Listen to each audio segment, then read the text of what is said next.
मानस श्रृंखला में आज का विषय निषेध। मानव मन की अपनी गति होती है, बहुत तेज गति। अच्छा करता तो भी बहुत तेजी से, गलत करता है तो भी बहुत तेजी से। मन की दूसरी विशेषता है कि ये नित नया चाहता है, पुरानापन सुहाता ही नहीं है।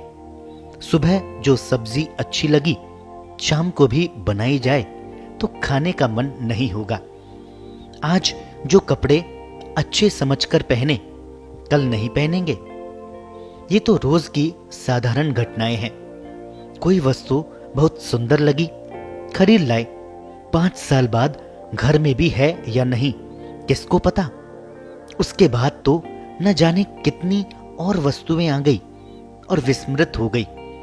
ये कह सकते हैं कि ये वास्तव में अच्छी नहीं थी, क्षणिक प्रभाव में खरीदी गई थी।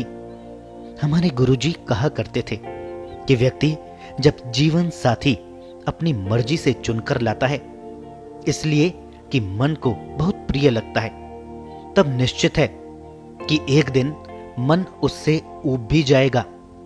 ये उसका स्वभाव है।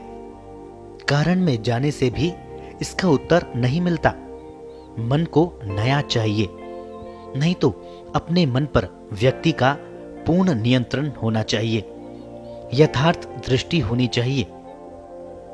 इसी तरह मन स्वच्छंद भी रहना चाहता है, किसी का अंकुश इसे स्वीकार्य नहीं होता। मन मर्जी चलाना चाहता है।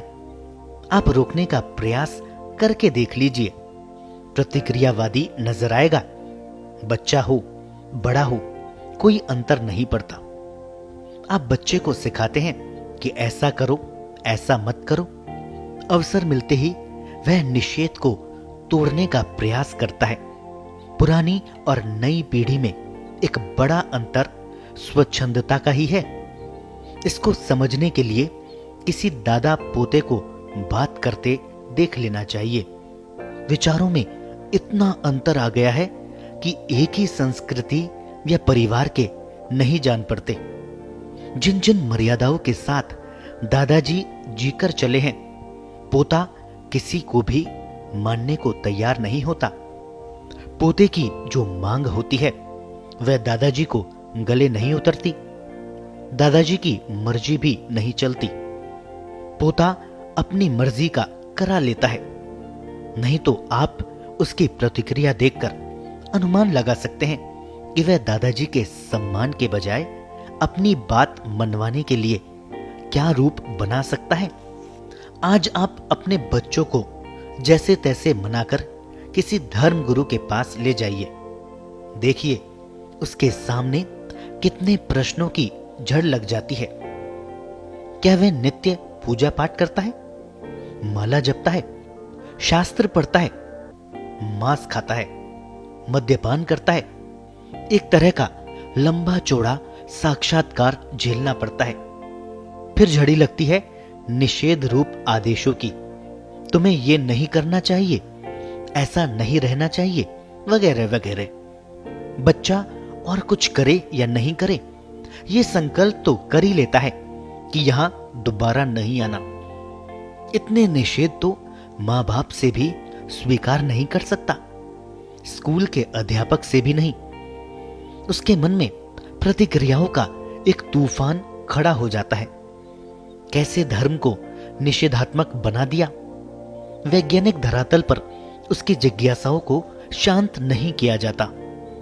धर्म को मुक्त होने का मार्ग भी कहते हैं और चारों ओर से जकड़ने का प्रयास भी होता है। धर्म को प्रवृत्ति मार्ग पर चलाने के बजाय निषेधात्मक बना दिया जाए तो किसी का मन निषेध स्वीकार नहीं कर पाएगा। बच्चों को घर में, स्कूल में भी तो सिवाय निषेध के और क्या मिलता है। सकारात्मक बोध तो स्वयं माँ बाप एवं अध्यापकों के पास भी नहीं है। अधिकांश सन्यासी भी अपनी चिंताओं से मुक्त नजर नहीं आते। इन सब के सामने भी कई प्रकार के निषेध होते हैं। भीतर मुक्त होने के लिए छटपटाते हैं। मन ने जिस मार्ग को कभी स्वीकार कर लिया था वह भी ऊब जाता है। केवल लोक मर्यादा के कारण रस्म अदायगी करता रहता है। बाहर से भले ही शांत बना रहे, भीतर एक तूफान बना रहता है। इसकी स्वीकारोक्ति से भय लगता है। मानव मन इस भय से सदा त्रस्त रहता है। एक तो मृत्यु का भय उसका पीछा नहीं छोड़ता, फिर मर्यादा के कारण उसे भीतर कड़वे घूंट पीने पड़ते हैं। मर्यादाओं को चुनौती देने का साहस भी नहीं, अतः भीतर एक ग्लानि सी सदा बनी रहती है। सुखी कहां हो सकता है? मर्यादा के नाम पर निषेधों के साथ बंद कर एक विरोधाभास में, एक द्वंद्व में जीना लाचारी हो जाती है।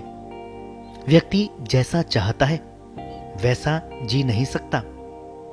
फिर मानव जीवन की सार्थकता क्या?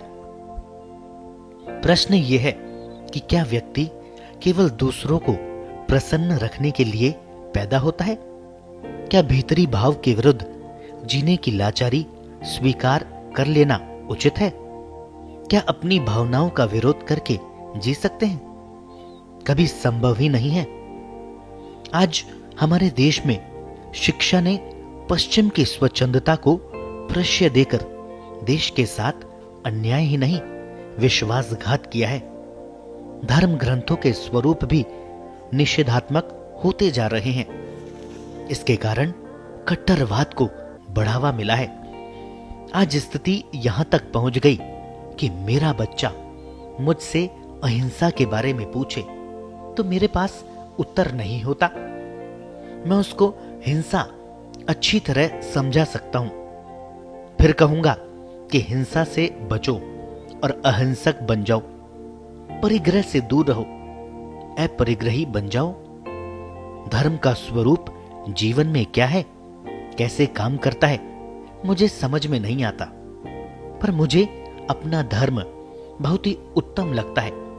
बच्चों से कहता हूं कि अपने वाला श्रेष्ठ है, अन्य किसी के जाने की जरूरत नहीं है। यही निषेध कट्टरता लाने वाला है। मुझे यह भी पता नहीं कि जिसे मैं धर्म मान रहा हूं वह भी धर्म है या नहीं।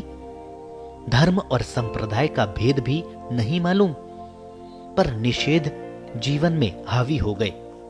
मन की प्रतिक्रियाएं थमने का नाम नहीं लेती और मन में साहस भी नहीं दिखता कि मैं इनसे मुक्त हो जाऊं। निषेध मानव मन के लिए बहुत बड़ी चुनौती है। इसे सहन कर लेना भी आसान नहीं है और इसको तोड़कर जीने का अभ्यास भी कठिन लगता है। तब व्यक्ति क्या करे? अपने मन को समझे और उसे समझाए, मन को पटु बनाए, मन में उठने वाली कामनाओं का आकलन करें, उनको यथार्थ मूलक दृष्टि से समझने का प्रयास करें, अपनी इंद्रियों की आसक्ति का आकलन करें, निषेधों को किस प्रकार सकारात्मक भाव में रूपांतरित करके विकास में काम ले, जीवन के प्रति श्रद्धा का भाव कैसे पैदा किया जाए, विद्यार्थी दृष्टि का विकास कैसे हो। मन सदा अज्ञात के पीछे भागता है, ज्ञात उसे अधिक समय तक बांध नहीं सकता। क्या यह संभव है कि व्यक्ति ज्ञात को छोड़ दे, उसके प्रति आसक्त न रहे? उसके बिना मन कभी वर्तमान में टिक ही नहीं सकता। वर्तमान से ही मेरा भविष्य तय होता है। वर्तमान में स्थिर होते ही मेरा स्वयं पर नियंत्रण होने लग जाएगा। निषेधों के द्वंद्व भी समाप्त हो जाएंगे।